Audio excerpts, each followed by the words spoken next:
Nas últimas semanas, vimos grandes incêndios na Austrália, na costa oeste dos Estados Unidos e no Pantanal brasileiro. A destruição e o impacto são incontestáveis.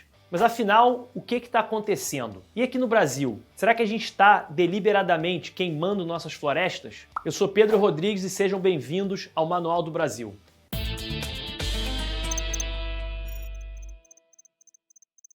Como você deve ter visto na mídia e nas redes sociais, o mundo está em chamas. Os incêndios se alastram por diversos pontos do globo, destruindo florestas e colocando em perigo animais e a população próxima. As imagens são impactantes e não há dúvidas.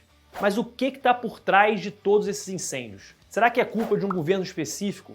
Será que é o aquecimento global? Será que é um fenômeno normal ou esperado? Será que é um exagero da mídia? Como sempre, a resposta nunca é tão simples e acaba misturando um pouco de tudo. Mas antes, se você se interessa pelo tema e quer saber mais, não deixa de entrar no nosso canal porque tem muito mais conteúdo como esse por aqui. E para não correr o risco de perder os vídeos que a gente ainda vai lançar nos próximos dias ou semanas, já se inscreve apertando esse botão vermelho aqui embaixo e aperta o sininho.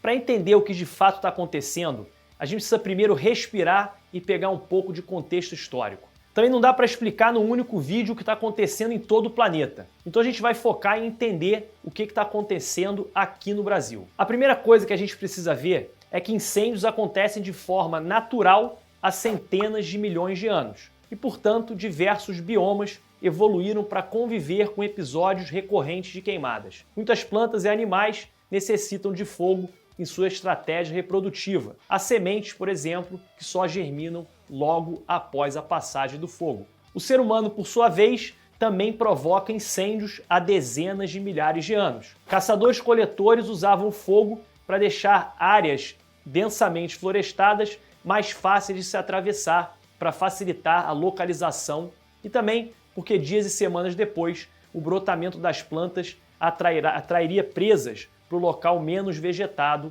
onde é mais fácil caçar. Agricultores sempre usaram fogo para limpar o terreno e remover material vegetal, facilitando o posterior tratamento da terra para o cultivo e pastoreio. É claro que atualmente as agriculturas em escalas gigantescas não usam mais o fogo como antigamente, mas a técnica ainda é usada para abrir espaço para o gado principalmente. Então é relativamente normal e esperado que existem, em certa medida, focos de incêndio ao longo dos anos em grandes florestas e biomas. Por mais que exista uma vontade e pressão para conservar certas áreas e mitigar o uso do fogo, é importante notar que o uso do fogo é extremamente utilizado, principalmente por pequenos produtores rurais. Isso explica tudo? Então por que, especificamente, nos últimos 2 anos, tem havido tantos incêndios? Primeiramente, é importante frisar que, de fato, a frequência de incêndios diminuiu nas últimas 2 ou 3 décadas. A gente pode elencar como principais motivos a expansão da agricultura moderna com avanços e a progressão do êxodo rural. Um fator que promove esse aumento das queimadas são as estiagens recorrentes dos últimos anos e a dificuldade de estabelecer uma política nacional para o uso racional da água sobre o território brasileiro, que impõe um problema ainda maior para a oferta fluvial no Cerrado e nas áreas adjacentes da Amazônia. Mas, como a gente falou no começo, essa onda de incêndios não é um fenômeno apenas brasileiro. A gente está presenciando um efeito global. Estamos presenciando diversas anomalias térmicas pelo mundo que afetam diversas regiões do globo, sobretudo a África e a América Latina. Especialmente aqui na América Latina, uma estiagem prolongada contribuiu consideravelmente para esse resultado de aumento generalizado de focos de incêndio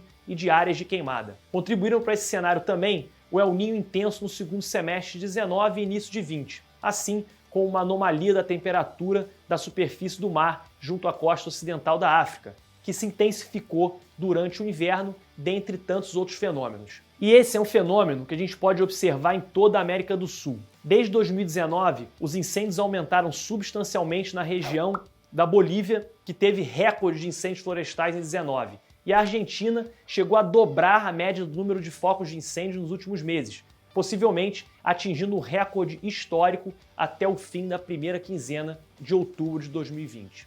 No Brasil, considerando o número de focos de incêndio nos últimos 3 anos, mês a mês, o que se nota é que os valores são próximos à média na maioria das vezes. frequentemente abaixo da média e muito raramente estabelecendo algum recorde. Entretanto, o bioma Pantanal, por exemplo, teve o pior inverno da história recente em números de focos de incêndio em 2020. E essa anomalia foi o que chamou a atenção de todos os brasileiros recentemente para essa causa ambiental.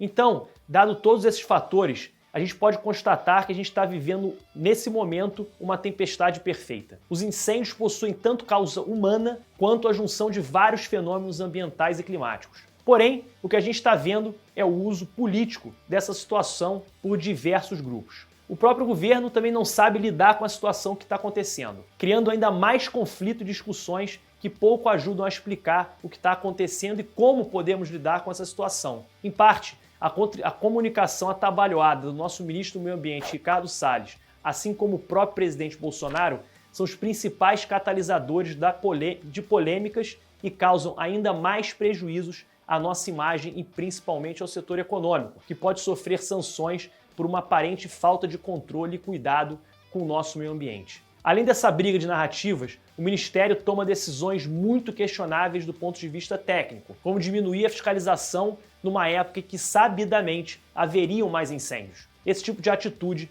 é um dos fatores que provoca essa sensação negativa vindo das políticas do governo. E esses efeitos negativos já são sentidos no nosso setor do agronegócio, que tem encontrado barreiras para expandir o mercado internacional do produto brasileiro. Países como a França usam esse cenário para justificar diversas sanções e bloqueios de produtos brasileiros de forma a proteger a sua própria produção interna. Outros países também cobram ações e resultados do Brasil. Enquanto perdemos participação global, o nosso país continua investindo pouco para melhorar a sua imagem e agir de forma mais eficiente diante dessa crise ambiental. Uma saída possível para o Brasil é iniciar um processo mais ativo de fiscalização para minimizar os efeitos das queimadas e, principalmente, iniciar uma nova postura de comunicação e interação, tanto com a comunidade global quanto com os brasileiros. Essa medida é essencial para resgatar a confiança, principalmente com o mercado internacional, para evitar maiores danos à nossa economia e ao nosso prestígio. Sem dúvida nenhuma, a destruição do meio ambiente e as mudanças climáticas são duas realidades muito tristes que precisam ser discutidas não só pelo Brasil, mas por todo o planeta. Há quem diga que o próximo inimigo silencioso que o mundo pode enfrentar depois da Covid-19 é o aumento da temperatura da Terra. Agora é a sua vez. Eu quero saber a sua opinião sobre esse assunto que está tomando conta dos noticiários e das redes sociais. Escreve aqui nos comentários outros temas que vocês gostariam de ver por aqui. A sua ajuda é essencial para fazer o canal crescer cada vez mais. Por isso não esquece de dar o seu like e compartilhar com todos os seus amigos e familiares. Valeu e até o próximo vídeo. Também quer... Errei.